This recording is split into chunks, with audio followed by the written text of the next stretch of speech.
August 6, 1945. Enola, 31,000 feet above Hiroshima, Japan. Colonel Paul Tibbets felt the aircraft suddenly lurch upward as the bomb bay doors opened, and 9,700 pounds of weight dropped away. The B-29 Superfortress, freed from its burden, leaped 300 feet higher. Tibbets immediately threw the aircraft into a violent 155-degree diving turn, a maneuver he'd practiced dozens of times, racing away from the release point as fast as the bomber could fly. Behind him, Bombardier Major Thomas Ferraby's aim had been perfect. The bomb, codenamed Little Boy, fell toward the Arrow Bridge in central Hiroshima, its radar altimeter counting down the altitude. At exactly 1,900 feet above the city, the uranium gun-type nuclear weapon detonated with a force equivalent to 15,000 tons of TNT. The crew of the Enola, even with welder's goggles protecting their eyes, saw an intense flash that lit up the interior of the aircraft. Then the shockwave hit, two distinct jolts that rattled the bomber despite being 11 miles away. Co-pilot Captain Robert Lewis looked back and saw a mushroom cloud rising rapidly, boiling upward through 40,000 feet, topped by a churning mass of smoke and fire. Below, Hiroshima was obscured by smoke and dust. The city had simply disappeared. Lewis wrote in his journal, "My God, what have we done?" In Washington, President Harry Truman received the message while returning from the Potsdam Conference. He immediately announced the attack. 16 hours ago, an American airplane dropped one bomb on Hiroshima, an important Japanese army base. That bomb had more power than 20,000 tons of TNT. It is an atomic bomb. It is a harnessing of the basic power of the universe. The world reacted with shock, horror, and awe. The atomic age had begun with the destruction of an entire city in a single flash.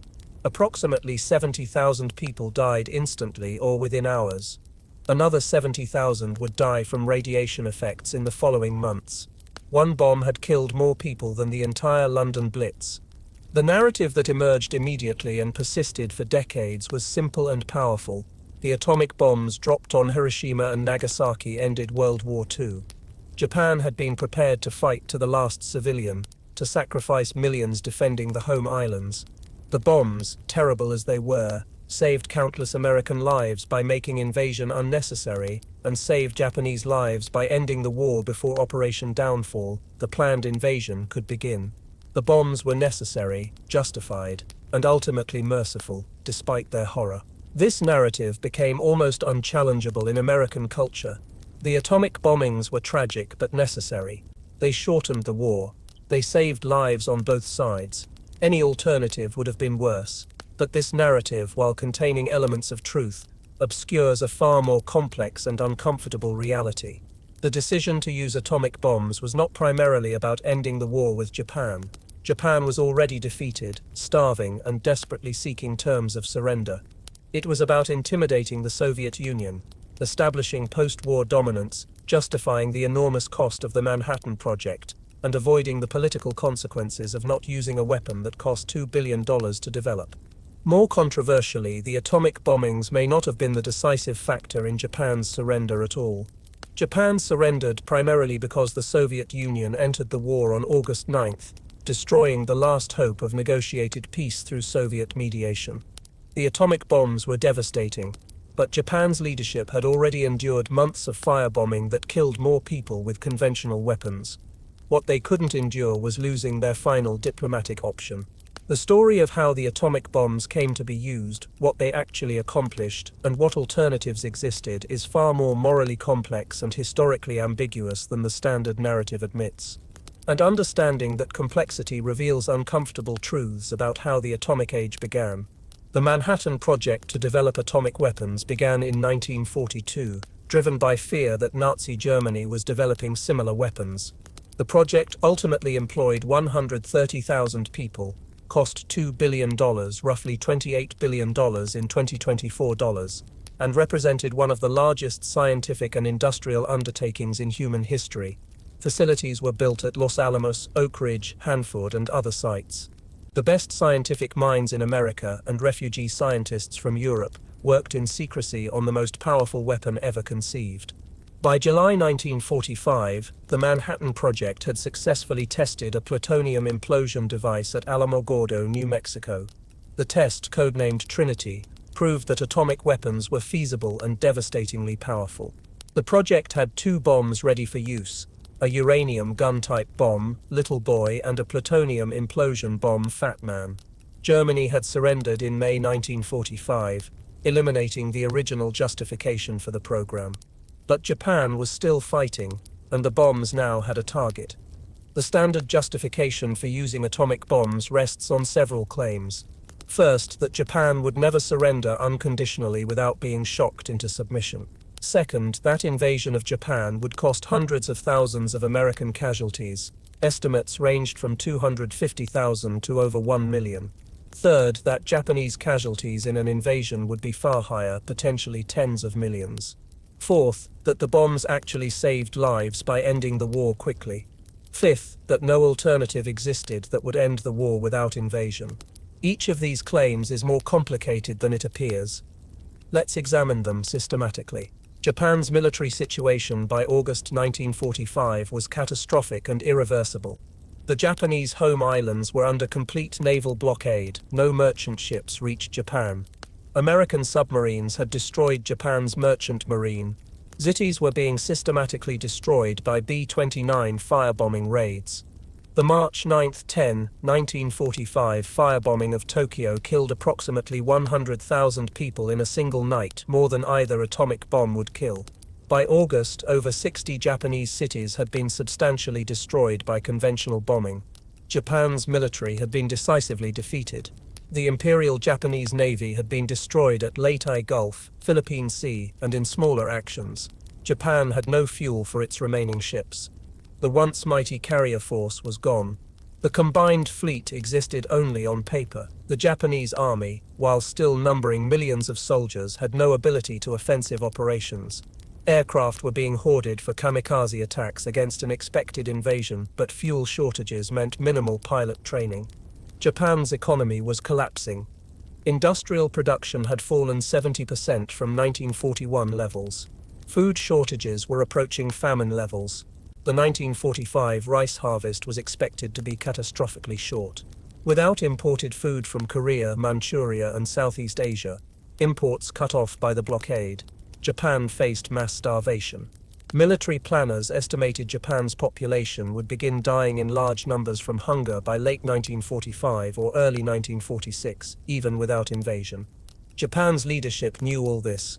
They knew the war was lost. The question wasn't whether Japan would surrender, but on what terms and when.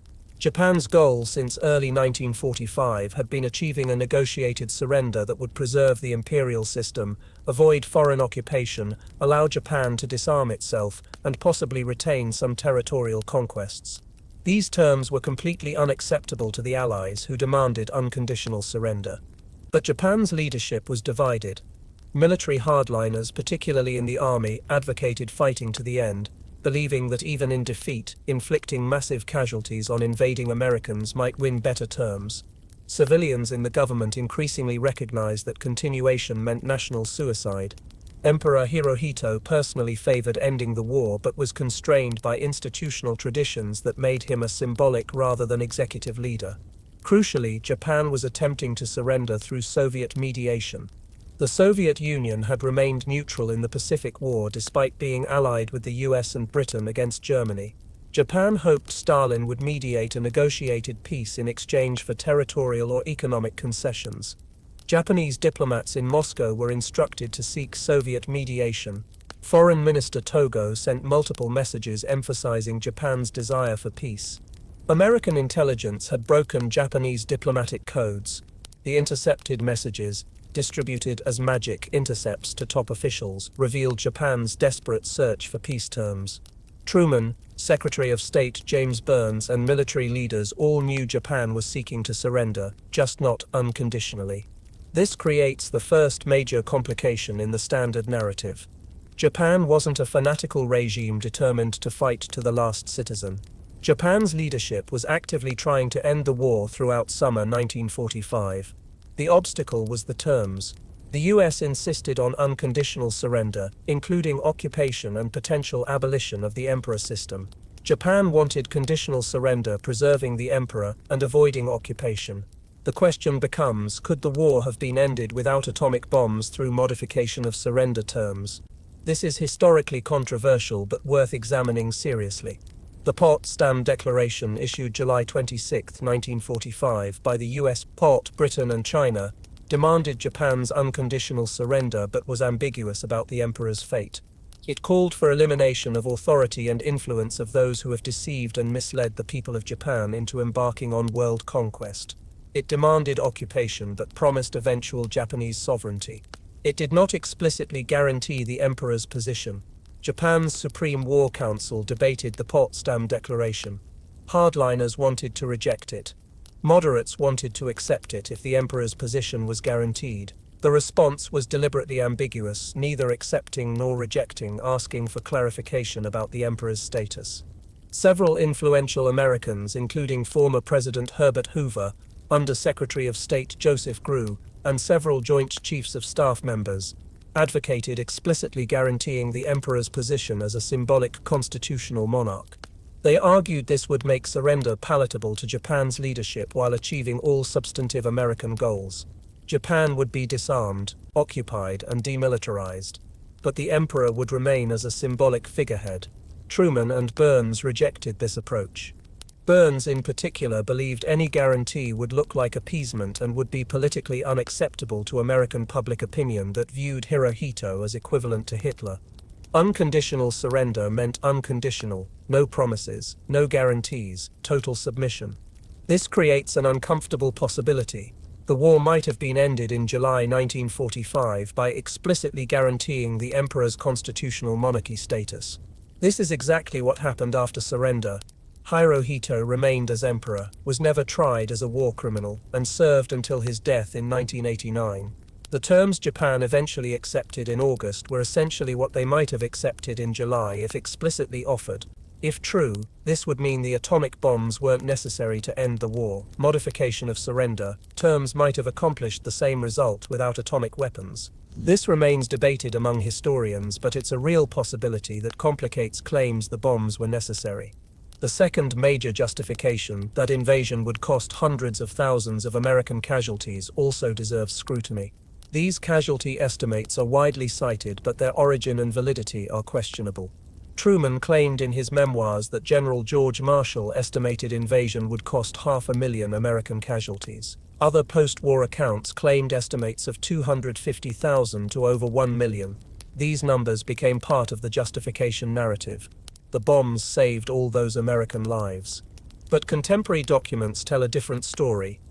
Planning documents for Operation Olympic invasion of Kyushu, scheduled November 1945, estimated approximately 25,000–46,000 casualties in the first 30 days. Planning for Operation Coronet, invasion of Honshu, scheduled March 1946, estimated similar levels. Total casualties for the complete conquest of Japan were estimated at 132,000 over several months, with 25,000–46,000 deaths. These numbers are dramatically lower than post-war claims. Where did the higher numbers come from? Largely from post-war political justification. As the decision to use atomic bombs became controversial, estimates of saved lives escalated. Truman's memoirs, written in the 1950s, inflated casualty estimates to justify the decision retrospectively. This doesn't mean invasion casualty estimates were low. 132,000 casualties is still horrible. But it's far less than the 500,000 or million casualties often cited, and it raises the question, were atomic bombs necessary to avoid 132,000 casualties, or were there alternatives? The third justification, that Japanese casualties in an invasion would be catastrophic, is more solid but still complicated. Japanese military planning called for total mobilization of the civilian population to resist invasion. The National Volunteer Fighting Corps planned to mobilize 28 million civilians armed with bamboo spears, farm implements, and whatever weapons could be provided. Japanese propaganda emphasized death before dishonor, fighting to the last person. American intelligence assessed Japanese defensive preparations and estimated Japanese military casualties would be extremely high, potentially millions. Civilian casualties were harder to estimate but would likely be similarly massive given Japan's plan to involve the entire population in resistance. But here we encounter a dark possibility. Were Japanese civilian casualties from invasion America's responsibility? Japan's military leadership was planning to sacrifice its own civilian population in suicidal resistance. Was it America's obligation to prevent Japan's leadership from killing its own people, even at the cost of using atomic weapons? This is morally complex. On one hand, preventing millions of deaths seems to justify almost any action. On the other hand, using weapons of mass destruction to prevent an adversary from choosing a suicidal course seems to shift moral responsibility in uncomfortable ways. Moreover, the assumption that Japanese civilians would actually fight to the death is questionable. Japanese military propaganda emphasized fanatical resistance, but the reality of Japanese civilian behavior when American forces actually occupied territory was different. In Okinawa, while Japanese military forces fought to the death, many civilians surrendered when given the opportunity. Post-surrender occupation of Japan saw virtually no resistance from civilians. The expected civilian suicide attacks and resistance never materialized. It's entirely possible that Japanese military leadership's plans for civilian resistance would have collapsed in practice. Starving, war-weary civilians might have surrendered en masse rather than dying with bamboo spears. We can't know because invasion never happened, but assuming that propaganda represented actual civilian willingness to die is questionable. The fourth justification, that atomic bombs ended the war quickly, is where the standard narrative most breaks down. Because evidence suggests the atomic bombs weren't actually the decisive factor in Japan's surrender. The Soviet entry into the war was, on August 6, 1945, Hiroshima was destroyed. Japanese leadership received reports of unprecedented destruction from a single bomb, but their immediate reaction was not to surrender. They convened meetings to assess the damage and determine if this was actually an atomic weapon or simply a very large conventional bomb. The destruction was terrible, but not unprecedented. Tokyo's March firebombing had killed more people. On August 8, the Soviet Union declared war on Japan and invaded Manchuria with 1.5 million troops. This was catastrophic for Japan's strategic position in ways the atomic bomb wasn't. Japan had been hoping desperately for Soviet mediation to achieve negotiated surrender. Soviet neutrality was Japan's last diplomatic option. Japan now faced the certainty of Soviet occupation of Japanese territory, possible Soviet invasion of the home islands, and the prospect of sharing post-war occupation between the Soviets and Americans. Japanese leadership convened emergency meetings on August 9. The primary topic wasn't Hiroshima, it was Soviet entry into the war. Foreign Minister Togo stated explicitly that Soviet entry made continuation of the war impossible. The Supreme War Council debated surrender terms, but the focus was Soviet entry, not atomic bombs. While they were meeting on August 9, Nagasaki was destroyed by the second atomic bomb. Again, the immediate reaction wasn't panic or immediate surrender. The Supreme War Council remained deadlocked between hardliners wanting to continue fighting and moderates wanting to surrender. The deadlock was broken by Emperor Hirohito personally intervening in an unprecedented way, stating his desire for peace. Japan agreed to surrender on August 10, with the condition that the emperor's position be preserved. The US accepted with an ambiguous response that satisfied Japan's minimal requirement. The timeline is revealing. Hiroshima on August 6 didn't immediately lead to surrender. Soviet entry on August 8 created emergency meetings. Nagasaki on August 9 still didn't immediately break the deadlock. The decision came after Soviet entry demonstrated there was no alternative to surrender. Historian Tsuyoshi Hasegawa's extensively researched book, Racing the Enemy, argues persuasively that Soviet entry, not atomic bombs, was the decisive factor in Japan's surrender. Japanese records show that the Supreme War Council's discussions focused primarily on Soviet entry. The shock of atomic weapons was real but not decisive. Japan had already absorbed months of devastating conventional bombing. If this analysis is correct, it means the atomic bombs didn't end the war, Soviet entry did. The bombs were devastating and killed hundreds of thousands, but they weren't actually necessary to achieve surrender. Japan was already on the verge of surrender due to its impossibly catastrophic military situation and the final elimination of diplomatic options. This raises the most uncomfortable question: why were atomic bombs used if they weren't actually necessary to end the war? Multiple factors appear to have influenced the decision. and few of them were primarily about ending the war with Japan. First, the Manhattan Project had cost $2 billion, an enormous sum that would be politically difficult to justify if the weapon was never used. Truman faced potential political backlash if Americans learned their government had spent $2 billion on a weapon that sat unused while American casualties continued. Using the bomb justified the expenditure. Second, and more significantly, American leadership wanted to demonstrate atomic power to the Soviet Union before the post-war order was established. Tensions between the US and Soviet Union were already emerging in summer 1945. Stalin's territorial ambitions in Eastern Europe alarmed American leaders. Demonstrating that America possessed atomic weapons and was willing to use them was seen as valuable for establishing post-war American dominance. Secretary of State James Burns explicitly cited this reasoning. He believed demonstrating atomic weapons would make the Soviets more manageable in post-war negotiations. The bombs weren't primarily weapons to end the war with Japan.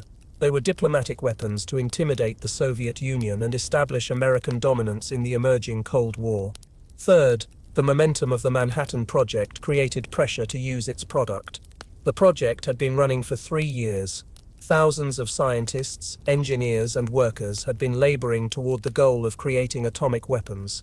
The institutional momentum was enormous. Once the bombs existed and Japan was still fighting, using them seemed almost inevitable unless there was a positive decision not to use them. There was no such decision.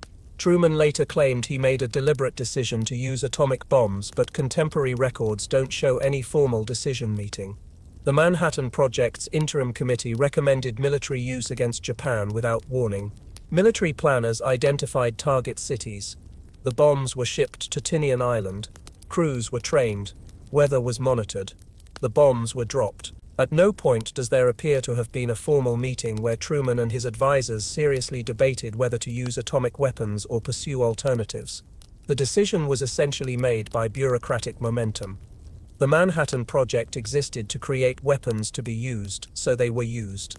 Alternatives weren't seriously considered at the highest levels. Fourth, racial attitudes towards Japanese people made their suffering less morally significant to American decision-makers than European suffering would have been. This is uncomfortable to acknowledge, but wartime propaganda had thoroughly dehumanized Japanese people. American media referred to Japanese as yellow vermin, rats, and monkeys. The fighting in the Pacific had been extraordinarily brutal, with atrocities on both sides creating hatred.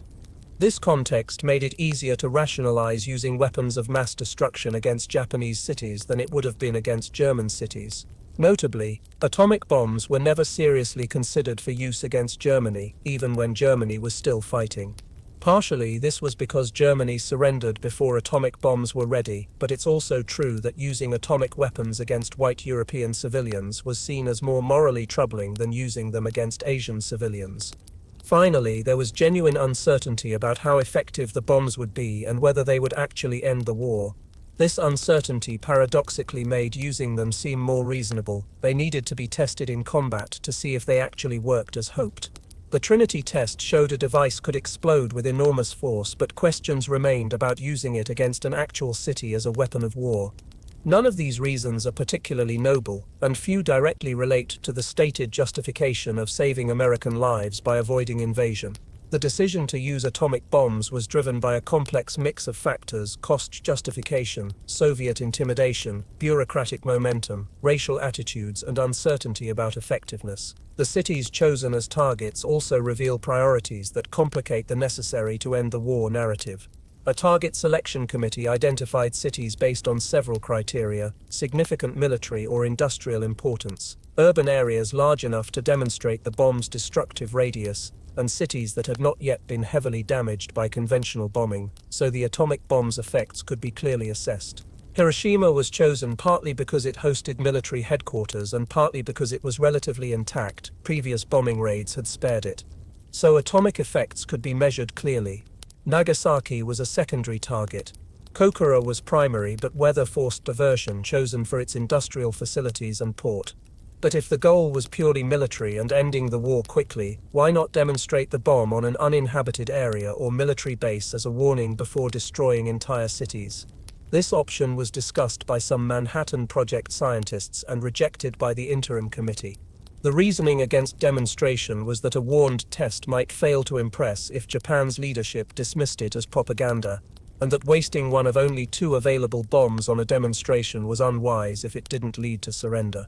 These are practical concerns, but they also reveal that intimidating Soviet Union and justifying project costs mattered more than minimizing civilian casualties.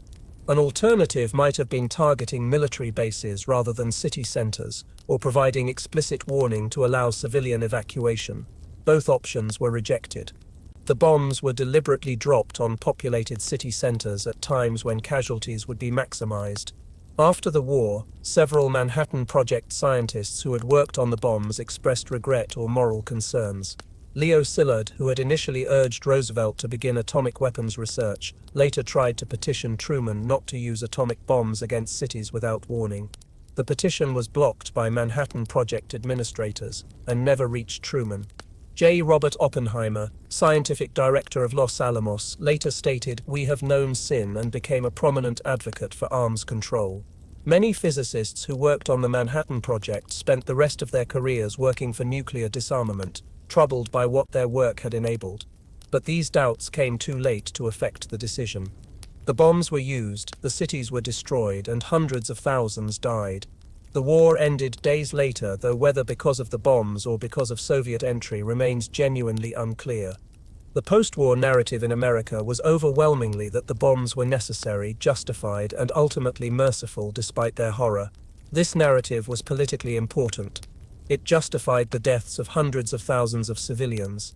It validated the $2 billion spent on Manhattan Project, and it avoided uncomfortable questions about alternatives. But the narrative was challenged almost immediately by some who knew the actual history. Admiral William Leahy, Truman's chief of staff, wrote in his memoirs, "The use of this barbarous weapon at Hiroshima and Nagasaki was of no material assistance in our war against Japan. The Japanese were already defeated and ready to surrender." General Dwight Eisenhower later said he had opposed using atomic bombs because Japan was already defeated. Admiral William Halsey stated, "The first atomic bomb was an unnecessary experiment. It was a mistake to ever drop it." These weren't anti-war activists or hindsight critics. These were senior military leaders who knew the strategic situation and opposed using atomic bombs because they believed they weren't necessary. Their views were marginalized in post-war narratives, but they existed and were based on genuine strategic assessments. The moral complexity of the atomic bombings becomes even more troubling when you consider that after surrender, the US did exactly what critics like Grew had advocated before Hiroshima. They preserved the emperor as constitutional monarch. Hirohito remained emperor until 1989, was never tried as a war criminal, and became a symbol of Japan's post-war democracy. This means Japan ultimately surrendered on terms that could have been offered before the atomic bombs were dropped. The substantive outcome: disarmed Japan. American occupation, democratic reforms, emperor as constitutional monarch, was what moderates on both sides had been discussing in July 1945. The atomic bombs killed hundreds of thousands of people, but didn't actually change the terms of surrender significantly. Whether Japan would have accepted these terms in July without atomic bombs or Soviet entry remains unknowable. But the possibility that they would have, that explicit guarantees about the emperor could have ended the war in July, means the atomic bombs might have been unnecessary for achieving America's strategic goals. The long-term consequences of the atomic bombings shaped the entire Cold War and nuclear age. The demonstration that nuclear weapons could be used against cities established a precedent. It showed that weapons of mass destruction were legitimate tools of warfare.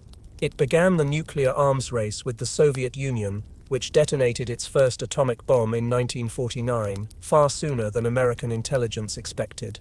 The atomic bombings created what was called nuclear taboo, the widespread international consensus that nuclear weapons should never be used again. This taboo has held since 1945, despite numerous opportunities and temptations to use nuclear weapons. The horror of Hiroshima and Nagasaki made nuclear weapons politically unusable for most nations in most circumstances. But the taboo rests on the uncomfortable foundation that nuclear weapons were used once, against civilians, by a democratic nation that claimed moral justification. This creates ambiguity in international law and ethics around nuclear weapons.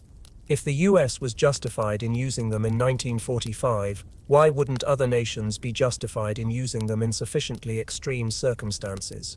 The survivors of Hiroshima and Nagasaki, the Hibakusha, spent decades advocating for nuclear disarmament and sharing their testimony about the weapons' effects. Their advocacy helped establish international opposition to nuclear weapons. But they also faced discrimination in Japan, stigmatized by radiation exposure and association with defeat. The physical effects of radiation continued killing survivors for decades. Cancer rates among Hibakusha were significantly elevated. Birth defects in children of survivors raised questions about genetic damage. The full human cost of the atomic bombings includes not just the immediate deaths, but decades of suffering from radiation effects. American public opinion about the atomic bombings has remained remarkably stable. Polls consistently show majorities believing the bombs were justified and necessary. This reflects successful incorporation of the necessary to end the war and save lives narrative into American cultural memory. Alternative interpretations that the bombs were primarily used to intimidate the Soviet Union, or that Japan was ready to surrender anyway, remain controversial and are often dismissed as revisionist history. But historical revisionism isn't inherently wrong if it's based on evidence. The fact that something contradicts established narratives doesn't make it false. The evidence that Soviet entry was the decisive factor in Japan's surrender is substantial. The evidence that Japan was actively seeking surrender terms before atomic bombs is clear from decoded diplomatic messages. The evidence that casualty estimates were inflated after the fact is in the documentary record. This doesn't mean using atomic bombs was definitively wrong or unjustified by the standards and information available in August 1945. War creates impossible moral dilemmas. Leaders make decisions with incomplete information under enormous pressure. Judging those decisions with 80 years of hindsight and complete documentation is unfair in some ways. But it does mean the comfortable narrative that atomic bombs were necessary, saved lives, and ended the war is more complicated than generally acknowledged. The decision was driven by multiple factors, few of them primarily about ending the war with Japan. Alternatives existed and weren't seriously pursued. The bombs might not have been the decisive factor in surrender anyway. Understanding this complexity matters, because the atomic bombings remain foundational to how we think about nuclear weapons, warfare, and American power. The narrative that they were necessary and justified has been used to argue for nuclear deterrence policies, to justify nuclear weapons development, and to establish American moral authority in international relations. If that narrative is more complicated, if the bombs were primarily about Soviet intimidation, if Japan was ready to surrender anyway, if alternatives weren't seriously considered, then our understanding of nuclear weapons and their role in history needs to be more nuanced. Colonel Paul Tibbets, pilot of the Enola Gay, never expressed regret about dropping the atomic bomb. He maintained until his death in 2007 that it was necessary to end the war and save lives. He gave interviews, wrote a memoir, and defended the decision consistently. His certainty reflected the narrative he'd been part of and helped create. But co-pilot Robert Lewis, who wrote My God, What Have We Done?, in the moment, later expressed more ambivalence. Other crew members had varying responses, from pride to regret to avoidance. The physical act of dropping the bomb was experienced differently by those who did it. President Truman publicly maintained the decision was correct and necessary. But private correspondence and diary entries suggest more complexity. He wrote about the decision weighing heavily on him. He referred to atomic bombs as the most terrible thing ever discovered, even while defending their use. The full truth is that the decision to use atomic bombs was driven by a complex mix of factors: genuine belief it would shorten the war, desire to intimidate the Soviet Union, bureaucratic momentum, cost justification, racial attitudes toward Japanese civilians, and lack of serious consideration of alternatives. The bombs killed hundreds of thousands and may or may not have been the decisive factor in ending the war. The comfortable certainty that they were necessary and saved lives is politically and culturally important in America, but historically questionable. The moral weight of that decision to use weapons of mass destruction against civilians, setting precedents that shaped the nuclear age, remains as heavy today as when Robert Lewis wrote his famous question as the mushroom cloud rose over Hiroshima. What we did with atomic bombs was end two cities in single flashes, kill hundreds of thousands, demonstrate humanity's capacity for unprecedented destruction, and begin the nuclear age with an act of mass violence against civilians. Whether that was justified, necessary, or the best available choice remains genuinely debatable despite decades of cultural certainty otherwise.